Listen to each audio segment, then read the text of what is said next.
Existe lugar para performance na vida cristã? Eu quero te provar pelas Escrituras que sim. No entanto, precisamos entender qual é o lugar dela. Se ela se torna um substituto da paixão, do desejo, do anseio por Deus, ela está no lugar errado. Mas se ela for uma consequência, mero efeito colateral, então ela é parte daquilo que Deus planejou. Esse é um assunto importante e eu quero conversar com você a respeito disso. Fique comigo e nos próximos minutos nós vamos entender isso um pouco melhor.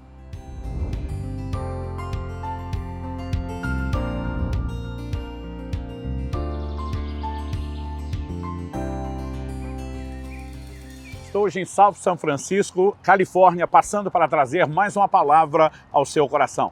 E o ponto de partida e também o trilho da nossa reflexão será Filipenses capítulo 3, versículos 7 e 8, onde o apóstolo Paulo diz: mas o que para mim era lucro, isso considerei perda por causa de Cristo.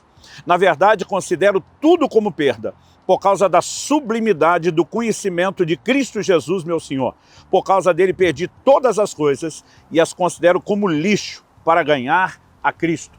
O apóstolo Paulo usa expressões que normalmente nós usamos para falar de coisas materiais, financeiras, monetárias. Ele está falando sobre ganho, ele está falando sobre perda. Mas é evidente que a conversa de Paulo não diz respeito a nada que seja financeiro. No entanto, ele usa esse linguajar para comunicar a ideia e o conceito de valores. Então, quando ele diz o que para mim era lucro, ele está dizendo o que para mim tinha valor, o que para mim tinha importância. Quando ele diz isso tornou perda, ele está dizendo desvalorizou, perdeu a sua importância. E por que essas coisas perderam a sua importância?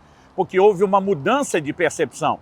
E há um entendimento diferente por parte do apóstolo de algo que é tão importante, tão extraordinário, que comparado a essa nova descoberta do que realmente é importante, aquelas outras coisas perderam completamente o seu valor e a sua importância. Do que Paulo está falando? Durante muito tempo eu achava que Paulo se referia, por exemplo, a pecado, o que para mim era lucro, né? Imaginando a vida pregressa, antes da conversão, aquelas coisas que já foram valorizadas, vícios, bebedeiras, festas, baladas. De repente, a pessoa está dizendo, não, eu entendi que isso não produz nenhuma alegria permanente, pelo contrário, traz morte, prejuízo espiritual. Então, o que eu achava que era lucro, eu descobri que é perda. Mas a verdade é que Paulo não está falando de pecado e nem somente de coisas negativas, porque ele usa a expressão considero como perda todas as coisas. E quando ele fala sobre ter como perda todas as coisas, isso inclui coisas negativas, mas também inclui coisas positivas. Na verdade, se olharmos o contexto, os versículos anteriores, o apóstolo Paulo estava falando sobre performance religiosa. Ele diz assim nos versículos 4 a 6 de Filipenses 3, é verdade que eu também poderia confiar na carne. Se alguém pensa que pode confiar na carne, eu ainda mais. Deixa eu fazer uma pausa antes de continuar a leitura. O que é que significa confiar na carne? Essa é uma linguagem bíblica para falar de alguém que se vangloria, né, daquilo que ele tem o poder, humanamente falando, de fazer, de produzir e de realizar. Em outras palavras, traduzindo para a linguagem atual, o apóstolo Paulo está dizendo, se algum de vocês acha que é o cara, eu ainda mais. E por que Paulo está falando dessa forma? Ele continua, verso 5. Fui circuncidado no 8º dia, sou da linhagem de Israel, da tribo de Benjamim, hebreu de hebreus, quanto à lei eu era fariseu, quanto ao zelo perseguidor da igreja, quanto à justiça que há na lei, irrepreensível.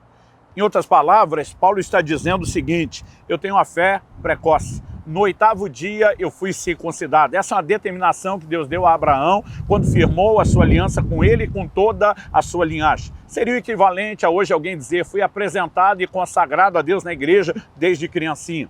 Quando ele usa a expressão da linhagem de Israel, da tribo de Benjamim, hebreu de hebreus, ele está dizendo aqui tem história, tem muitas gerações servindo a Deus. É como se alguém falasse, você pode voltar toda a minha linhagem, toda a minha ascendência até o patriarca Abraão e você vai descobrir que existe uma história de gerações e gerações e gerações servindo a Deus. A conversa continua a mesma, performance religiosa. Ele diz, quanto à lei eu era fariseu. A maioria de nós ouve o termo fariseu e pensa só num hipócrita, mas a verdade é que eles eram parte da seita mais severa do judaísmo, eram os mais dedicados, o que hoje alguns chamariam de beatos, de carolas. Não tinha para ninguém, quando falamos de dedicação ao cumprimento da lei, como os fariseus faziam. Ele ainda continua e põe algo que parece ser extremamente negativo e diz quanto ao zelo perseguidor da igreja. Mas eu não quero enfatizar o fato de Paulo ter perseguido a igreja, coisa da qual posteriormente ele viria a se arrepender. Mas ele mostra que só fez por causa de zelo. Escrevendo aos Romanos, Paulo explica que existe um zelo sem entendimento. No entanto, zelo havia de sobra. E por último, ele faz uma afirmação ousada quanto à justiça que há na lei irrepreensível. Ele está dizendo, coloque minha vida debaixo do microscópio, da lente da lei, e não importa quantas centenas e centenas e centenas de preceitos, você vai descobrir que eu não furei em nada. Ou seja, Paulo não está falando de pecado ou coisa ruim, ele não só põe todas as coisas, mas ele inclui performance religiosa. Ele diz, mas aquilo que eu dava valor, incluindo a performance religiosa, perdeu completamente o seu valor quando eu entendi a importância da pessoa de Cristo. E aqui eu quero chamar a sua atenção para isso. Muitas pessoas já não levam a sério a vida cristã e não buscam a Deus como deveriam. Mas entre os que buscam, muitos estão sendo norteados por um entendimento e uma motivação errada. E isso é quando eu e você colocamos a performance como um substituto do amor, da paixão, do desejo pelo Senhor. Então, Jesus, por exemplo, em Marcos capítulo 7, versos 6 e 7, citando o profeta Isaías, ele diz, foi a respeito de vocês, hipócritas, que Isaías profetizou, dizendo, esse povo me honra com os lábios, mas o seu coração está longe de mim. Deus está dizendo, eles têm a performance de adoração, mas o coração não vem junto. E Deus chama aquilo de uma adoração inútil. Algumas versões diz que aquela adoração era uma farsa. O que eu e você precisamos de fato compreender é que performance sem paixão, ela se torna algo perigoso, eu diria, profundamente prejudicial. Escrevendo ao anjo da igreja de Éfeso, no Apocalipse, o Senhor diz, eu conheço as tuas obras, o teu labor, a tua perseverança, eu sei que vocês suportaram provas pelo meu nome e não desfaleceram, e ele está reconhecendo que é uma igreja de alta performance, mas ele diz, tenho porém contra ti, que abandonaste o teu primeiro amor. Em outras palavras, ele está dizendo, a performance está altíssima, estratosférica, mas a sua paixão está lá embaixo, está lá no chão, no chinelo. E ele está dizendo, não adianta ter performance sem paixão. Para que a gente consiga entender um pouco melhor essa dinâmica do que é que Deus está tentando corrigir, é só a gente pensar ou olhar para isso através da lente de um relacionamento humano. Eu, por exemplo, estou nesse momento em que gravo o vídeo para completar 28 anos de casado com Kelly, minha esposa. Eu fico muitas vezes parando para pensar em um dos muitos deveres que eu como marido tenho. Por exemplo, há um mandamento bíblico que diz, maridos, amem as vossas esposas. Ou seja, é uma ordenança. A palavra de Deus não está dizendo, olha, hashtag fica a dica, não é uma sugestão, é uma ordem. Então, eu como marido sou obrigado a amar minha esposa. Agora, apesar de eu ser obrigado a amar a minha esposa, isso não significa que eu deva fazer isso apenas com senso de obrigação. Eu fico pensando se cada manhã que eu acordasse ao lado dela, nesses anos de casado, e dissesse para ela, eu amo você, e quando ela fosse abrindo um sorriso de satisfação, eu atropelasse com uma outra frase, tipo, fazer o quê, né? Deus mandou, sou obrigado, não tenho opção, não tenho outra chance. Eu fico imaginando se nós ainda estaríamos casados ou qual seria a qualidade do relacionamento do matrimônio. Alguém me perguntou outro dia, mas o senhor não é obrigado a amá-la? Eu respondi, sou. E minha esposa sabe disso. Mas o ponto é que ela não quer apenas que eu cumpra a obrigação com senso de obrigação, mas que eu faça com senso de prazer. Por quê?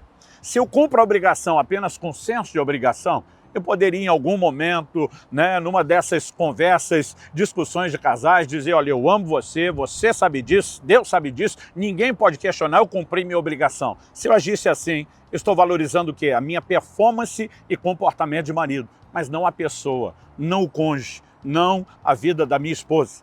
Agora, quando nós nos concentramos na performance, isso nos leva a ficar orgulhosos do nosso procedimento, mas não significa a valorização da pessoa. Se entendemos isso no relacionamento humano, a pergunta é por que não entendemos isso no relacionamento com Deus?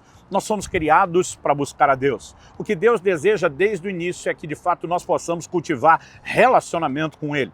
E há uma ordem.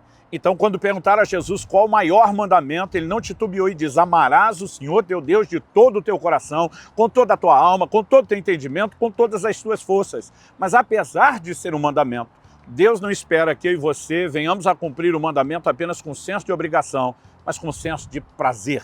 Eu me lembro de um dia que falei para minha esposa, eu amo amar você. Eu estava dizendo, eu não cumpro apenas a minha obrigação de marido, mas você me inspira. Você torna a minha obrigação algo leve, algo fácil, pela pessoa extraordinária que você é. Com aquilo, eu estava dando valor a ela e não a minha performance. A minha performance se tornou apenas uma consequência, um efeito colateral do entendimento da importância que ela tem. Quando o apóstolo Paulo fala sobre ter descoberto a sublimidade do conhecimento de Cristo Jesus, ele está dizendo que isso passou a ter tamanha importância, isso passou a ter tanto valor. E eu diria para você que, inevitavelmente, nós veríamos, como vemos nos registros da Bíblia em Paulo, as consequências de uma performance de busca. Mas não é aquilo que nós fazemos apenas para que nos orgulhemos de ter feito. Jesus falou a respeito de um fariseu que sobe ao templo para orar, começa a bater no peito e dizer que ele jejuava 2 vezes por semana, dava o dízimo de tudo, ou seja, naquele momento ele está se orgulhando da performance. Mas Jesus diz que ele não saiu dali justificado, ele não conectou com Deus. E muitas vezes nós incorremos nesse risco. Mas se tivermos o entendimento correto de que a performance deve ser o efeito colateral, o fruto de uma profunda paixão, que então nos leva a nos dedicar cada vez mais, no entanto, como um complemento e não como um substituto.